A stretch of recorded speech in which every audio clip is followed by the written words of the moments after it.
તો દોસ્તો, આ આકડી માકડી કેવી રીતે બને એ હું તમને હવે આગળ સમજાવીશ. એના માટે અમે અમારા મિત્ર પિયુષભાઈની હેલ્પ લઈશું, જે આ કેવી રીતે બને છે એ આપણને સમજાવશે. બરાબર છે? તો સૌથી પહેલાં તો લીલું લાકડું લેવાનું હોય છે. કોઈ બી તમે લીલું લાકડું લઈ શકો છો. એ લીલા લાકડામાં 4 ફાટ પાડી અને આ રીતે તમે જે કપડું વીટે છે એ આ રીતે કપડું વીટવાનું રહેશે. એમાં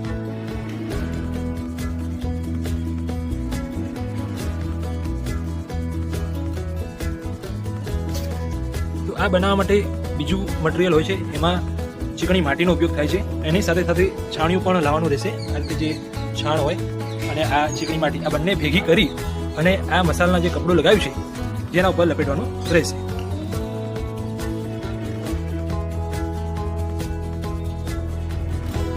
આ રીતે ટુકડો બનાવી અને અંદર મસાલામાં સીધો જવા રહેશે.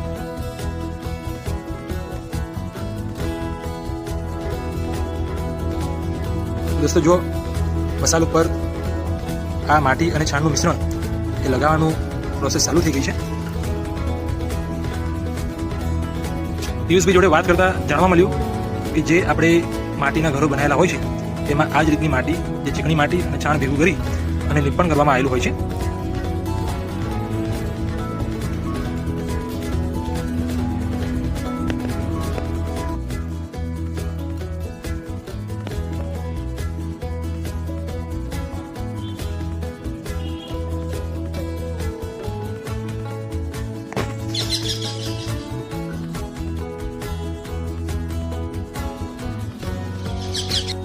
તો દોસ્તો, આ આગળી માગડી તૈયાર છે.